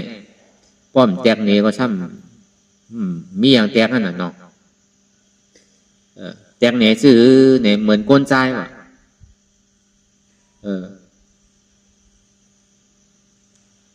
เมื่อตึกเป็นลูกอ่อนมันใครเป็นฉางร่องวะว่าอะไรเป็นฉางร่องในเปียวนาวะก้นใจน่ะก็ถึงข้าวยามเดี๋ยวเป็นฉางร่องมันเนี่ยจอนาวะปอกหนึ่งวะก็ในสองมาพอดีเตะหน้าหอต่อเฮิรนมาเนี่ยก็เปียวนาวะพอดีไรเม่นั่นน่ะใหม่ๆก็เข้าว่าพวกเก่าเต็มหัวเมื่อใหม่ๆเมื่อตึกใหม่ๆมันจอนะว่าในเมืองโคงกลางเนี่ยอาบเมืองหนังมีแผ่มีเขาเลยเข้าไว้ว่าอันเปี่ยวนั่นตั้งเปี่ยวตั้งบนก้นใจกันก็ในสามมาเนี่ยเมื่อตึกตกคอกว่ะสังว่าไผ่หมอตกคอกไผ่ญาเปิ่นตียับคอกมานั่นน่ะได้ออกคอกมากว่ะมันเปี่ยวนะว่ะเดี๋ยวมันอยู่ในคลองในครั้งนี้มันตุกข้าหนาวถึงดีออกมาเนี่ยมันอิสระเลยมันเปี่ยวหนาวพอดีว่าเนี่ยมันมีอยู่3 เมี่ยว3 เปิงว่ะคนใจหน่อยนึงเป็นฉางร่องในขี่ข้อน่ะมันก็ปว่าไว้เป็นฉางร่องหันเบิ้นขี่ข้อก็เข้าใครขี่มันเบิ้นนั่นน่ะมันก็ใครขี่มากมันก็ใครขี่ก้าแอวเวียงใช่ไหมก็ในถึงดีเป็นหวาวมาโดดเด่นหน้าเฮิรนมากะหันที่อันก็ตัวเจ้าเก่าข้าแล้วเนี่ยถึงดีแลเอามาเป็นเจ้าเป็นของในเปียวหนาวก็ในสามมาเนี่ยเขาเลยติดคุกติดคอกเลยเป็นปล่อยออกคอกเปียวเพราะว่ามันได้อัตตาได้ที่วิจิกิจฉาตัวก่อนในตั้งเปียวมันเนี่ยใครเหมือนที่นั้นวะดีเต้มันเดือนั่นน่ะเวลาป้อมันแดงเนี่ยก็ช่ำผู้ในแค่มันเก่าดีเต้มันเดือนั่นเป็นปักปุนเฮงปุนด้านปุน2 บาทคือเขาเป็นขุนก็ย่ำแดกไรคือเป็นขุนเมืองขุนเป็นถึงขุนเมืองผีเมืองช้างก็อายะสามันเนี่ยย่ำขึ้นอันเท่าไรทบตะลานเนี่ยตั้งเปี่ยวตั้งบนมันเหมือนหนังก้นตูดนั่นไรตะลานนั่นขุนเชจามาปั่นมันน่ะเมื่ออย่าไปหยุ่มพระราตราสังขารเนี่ยพวกเมื่อวานที่ไหนได้เมื่อใครทำก็ดีปันตูดเมื่อก็ดีคือหายเมื่อใครเงินคำสั่งก็ดีปันเมื่อเสียงเมื่อมันเป็นภัยเนี่ยเป็นขุนเชจ้าเมื่อเนี่ยเป็นขุนเชจ้าเมื่อกันเนี่ยเมื่อกว่าเนี่ยก็ได้ก็ผ่านตัวไว้ใจก็ผ่านมาตลาผู้ก้นหยีในมีในตัวในใจเขายังลืมขุนเชจ้าก่อนว่านั่นก้นตุนไหลตลาเมื่อปานผ้าเป็นเจ้าเขาอายาสามันในเป็นที่นั้นพอเป็นก้นยิงโลเนี่ย ก้นยิงก็ซ้ำมี2 เปิง3 เปิงนั่งเก่าเนาะเมื่อเดี๋ยวก้นยิงให้ท้ายก็มีด้วยกูบอกในก้นยิงตกถ่องก็ได้ยินน่ะเมื่อเดี๋ยวก้นยิงตกถ่องก็มีวะถ้าวางเหมือน3 ปุน3 มิ้วนั่งเก่า3 มิ้วจื่อ1เมื่อดีเตะหน้าเฮิรนวะเมื่อดีเตะหน้าเฮิรนไหลโผล่นั่นน่ะก็กับป้ออันฮักได้ก่อมจังหวะก็อันฮักนั่นก็เฮาวะนั่นก็โจมน่ะเปิง1วะก็ใน2มาเนี่ยมือตึกต้องนี่แหละมือที่เกิดลูกวะเมื่อถึงดีลูกออกมาเนี่ยอารมณ์มันเปลี่ยวนะวะตั้งขันใจมันน่ะมันได้ได้หอดมันได้เวียงกระโจมมันดีเกิดเนี่ยง่ายๆร่เหมือนนั่ง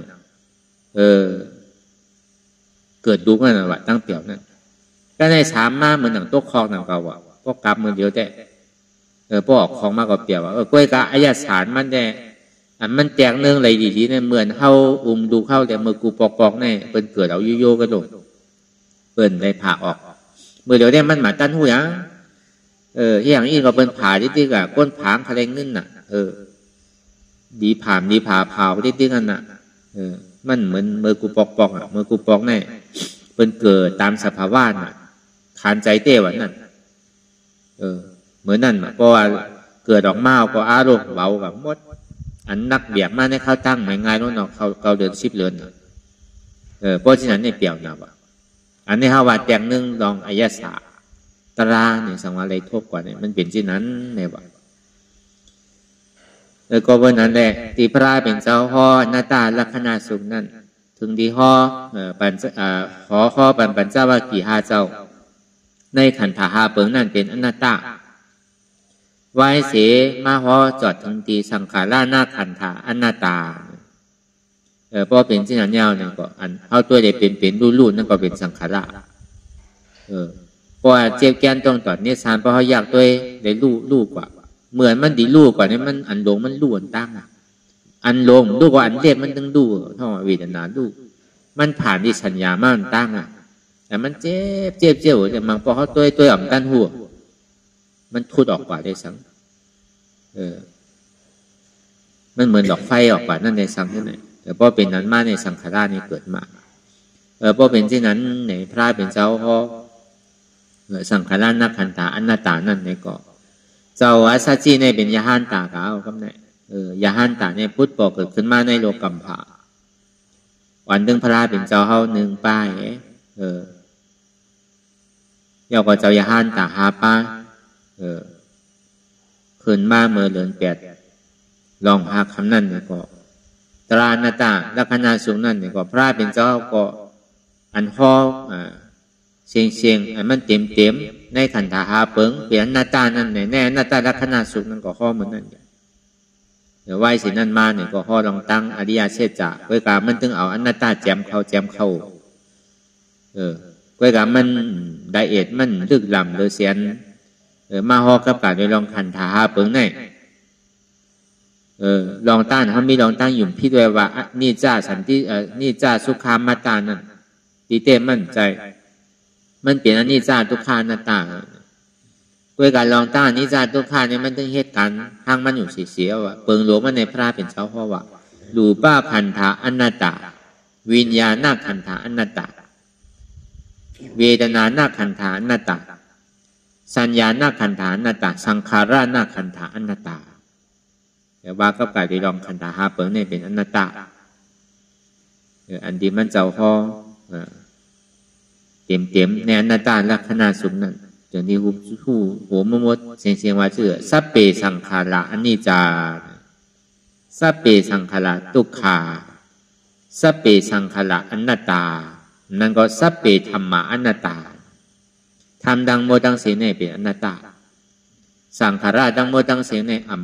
ำกึ้มย้อนไปว่ามันกึ้มในสังขารในเป็นทุกขาย้อนว่ามันเป็นทุกขามันอุปเปิงพองำเหนือมันอะไรเนี่ยมันเป็นอนัตตาเนี่ยถึงที่ห่อกว่าแล้วก็เจ้าเขาก็เป็นยาหันตามโมดอนน่ะอันนี้เขาป่องแจงเลี้ยงแจงไหลในอันหันอยู่ในเป็นยุบรูปะขันธาเป็นยุบอันหูนั่นเป็นวิญญาณขันธาอันมันทาบไว้อยู่ในเป็นเวทนาขันธาเตี่ยมันตองไว้อยู่ในเป็นสัญญาขันธา เกี่ยนมันมีรองตั้งแหลกลายค่ายก่อนนั่นเลยเป็นสังขารนักขันธะหันเจ็บผู้เจ็บเนี่ยหาเจ็บเนี่ยตองเจ็บเนี่ยอยากก็วางเจ็บเนี่ยแต่นี่ก็เป็นขันธะห้าเปิ้ลหนึ่งเก่าอันเท่าพึ่งกูวันเนี่ยอันอยู่ผู้อยู่ยอมหับวางเป็นอนัตตาปองเขาวางขันธะเชียงๆมันแค่มาลอกไหลได้ไหลมันมาดีตัวก็ว่างตัวมันมาดีใจก็ว่างใจมันมาดีเจ็บก็ว่างเจ็บมันมาดีสัญญาก็ว่างสัญญามันมาดีสังขารก็ว่างสังขารว่างในมุมว่าเสียงในขันธาหาเปิงในว่างเป็นหน้าตาได้เสียงอันนี้มันก็พอมาวนทัดสางตัวเนี่ยมันง่ายหน่อยมันใจเป็นของอยากไปเอ็ดกล้วยกาพอป่องแจงเลี้ยงใจก็เขาอยู่เฮิรนหลังอะไรก็เย่าในเฮิรนหาหลังเนี่ยกวายหึงแปดดีเฮิรนหลังไรเดียมันแค่ผาดหยาบนั่นน่ะคาดใจให้ถึงมันผาดอย่าไปเป้กว่าอยู่ที่มันติ๊กๆอย่าไปเป้กับไม่ใจที่เฮิรนหลังนั่นติ๊กๆเฮิรนหลังไรอันที่ให้ถึงเขาตีดมันอยู่จับมันอยู่นั่นน่ะกวายไปเลยกวายแทบตัดไปเลยป้อมใจเนี่ยมันมานีจะเข้าติ๊กๆอ่ะมันย่อมชุนเชียงปอกอ่ะป้อมไกวแปรเนี่ยพอกำพอเย้าคุกใจไรทางวาแท่งกำพอเย้าไปพูดเฮือไหลเจิมขาดมันว่านั่นน่ะเฮือนหาหลังเนี่ยมันยังมีเฮือนไหลหนึ่งหลังดังอันที่มันติดจับกับเข้าไว้นั่นเฮือนหลังไหลมันห้าวแห้งหนาเนี่ยก็เอาเฮือนหลังนั่นน่ะเป็นตารางต่อถึงพอจุนเนี่ยได้ตัดขาดเลยแต่พอตัดเฮือนหลังนั่นแล้วในเฮือนสีหลังมันมาจู้ทีเดียวกันนะพอมันจู้ทีเดียวกันก็เอาเฮือนหลังนั่นเป็นแห้งใหญ่เลยเอาเฮือนหลังนั่นอันที่มันติดจับกับอัตตาที่วิจิกิจฉาเนี่ยมันติดขาดตกพอมันขาดตกลงแล้วเนี่ยมันก็เหลือทางแปดกิเลสาลงนั่นพอเป็นเช่นนั้นมากก็มันก็แคบเลยจังว่าตาราเนี่ยอันไรมันเป็นตาราเนี่ยมันมีอย่าไปเอาไว้เปิงตายพอตัวดีตัวมันมีตัวเฮียเจ้าก็ตัวดีใจตัวดีใจวิญญาณตัวดีใจเนี่ยซ้ำมีใจเฮียเจ้าตัวดีมันเจ็บพอมันเจ็บในเจ็บกับกูผายกูป้ายเนาะตัวก่อนตัวมาดีเจ็บมีเอาตัวสัญญาเตียนมันตอดมันตรงเตียนมันตอดมันเจ็บไว้นั่นตัวนี้นั่นเป็นตระนั่นก็ตัวดีสังขาระได้เมื่อหมดในขันธาครับเปิดตัวดีไรก็ตัวกำน้ำแน่มันดีปั่นอยู่ในตัวในไปน้ำแกโหเงาพึ่งมันในก็เบอร์หังละก็เผื่อมันดีก่อยไปได้มันเป็นรองอัตตาได้ที่วิจิกิจารน่ะอัตตาได้ที่เนี่ยมันต้องเป็นตัวเก่าในกำเดียวอะเตียนเขามีรองตั้งอยู่พิจไว้ว่าเป็นโหเก่าขาเก่ามือเก่าตัวเก่าเนี่ยอันนี้เปี้ยคือไรเพราะว่ามันเปี้ยคือไรเนี่ยอันมันลึกกว่าทั้งนั้นมันดีก่อยๆเป็นใจกว่าร้อยๆเวลากำหนำเนี่ยมันถึงดีหันดีตัวในไปนำอ่ะปฐมาโหเงาพึ่งมันนั่นมันเดี๋ยวเอาตัวก่อยแปดนั่นน่ะเดี๋ยวเขามีลองตั้งว่าเป็นโหเก่าขาเก่ามือเก่าตัวเก่าเช่นไหนพอเอาที่ในออกแล้วเนี่ยก็จึงได้ขึ้นมาดีใจนั่นน่ะก็การมันก็ปึงอิงกันเมื่อโมดเสียงหนังเก่าแต่ก็เป็นนั้นแหละในคำขึ้นวันเมื่อไหร่เนี่ยก็อะไรว่าอนัตตาลักษณะสุขนั่นเนี่ยก็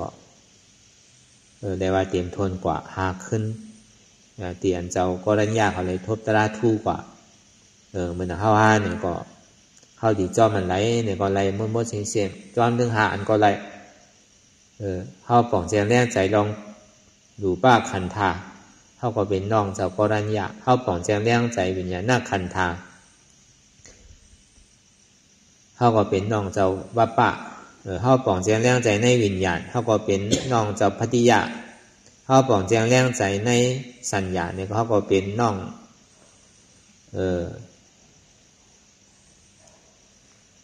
เขาก็เป็นน้องของ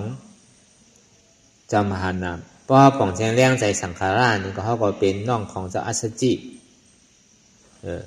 ยากเขาวนสภาวะตั้งโมตั้งเสียงในเป็นธาตุดินน้ำลมไฟเตี่ยมันพูดบอกเกินเปลี่ยนมานั่นมั่นใจตัวเก่าเนี่ยมันเป็นสภาวะของยุทธามีลองตั้งสืบเป็นสืบรูปมันเป็นอนัตตา มั่นใจใจเขาเนี่ยมันมีสภาวะเป็นรูปมันเป็นสภาวะนามธาตุสัมเป็นหือเจ็บแกนต้องตอนเนสานสันไว้คมไตมันเป็นธาตุลมว่าอะไรอนัตตาอันไม่กัดอุ่นหนาวเป็นธาตุไฟว่าอะไรอนัตตาอันนักว่าอ่อนแข็งในเป็นธาตุดินว่าอะไรอนัตตาอันจับยายจิ้มหยอดเป็นดูในเป็นธาตุน้ำว่าอะไรอนัตตามันต้องจิ้มอยู่ในเกคันธาหาเปิงเนี่ยมันต้องจิ้มอยู่ในแกอนัตตาในหนังเก่าพอเขาเกี่ยงรองธาตุดินน้ำลมไฟเนี่ยก็เขาก็เป็นน้องเจ้าหยาหุลาพระเจ้าหยาหุลาเนี่ยพระเป็นเจ้าปานามวยโมงคำหลวงสีลุกเนี่ยสร้างขึ้นปันโมง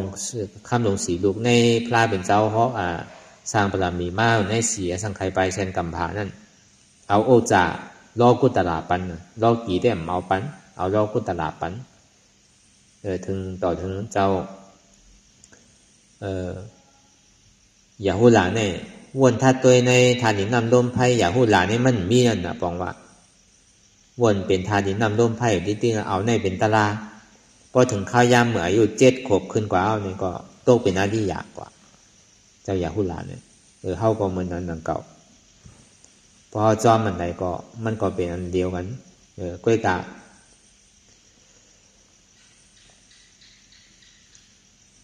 เท่าป่องแจงแรงใจอันใดก็ดีมันก็ผิดเปิงมันเป็นเส้นตั้งอริยเสียง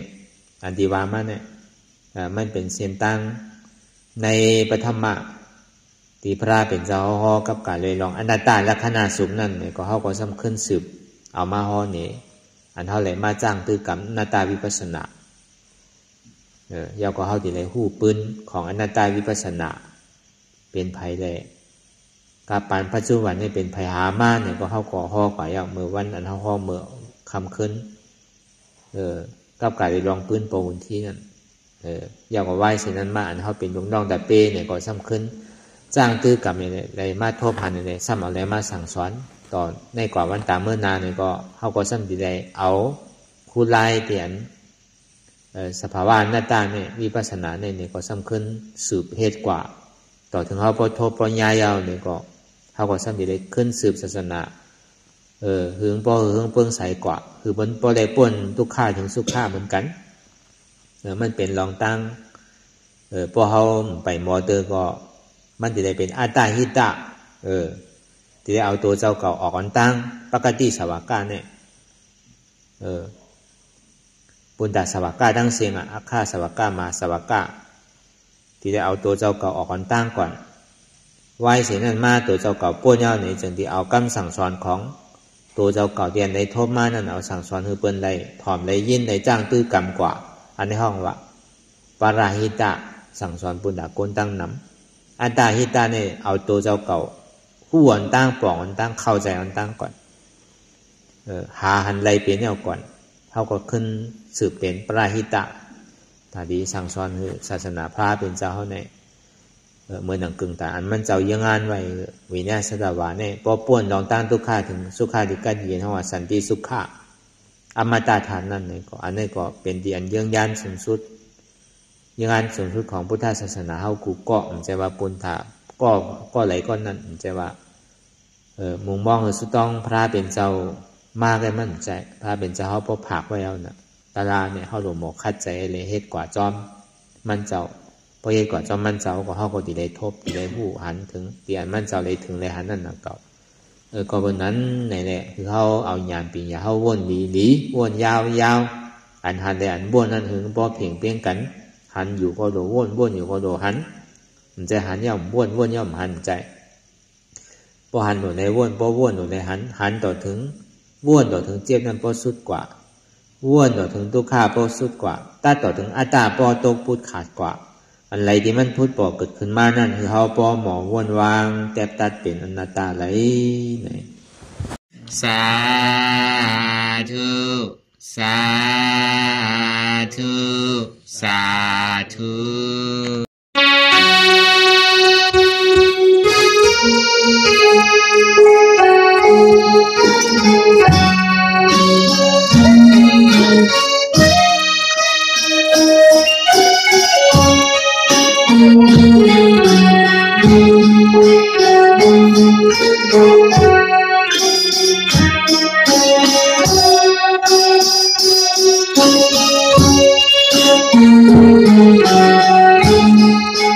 Thank you.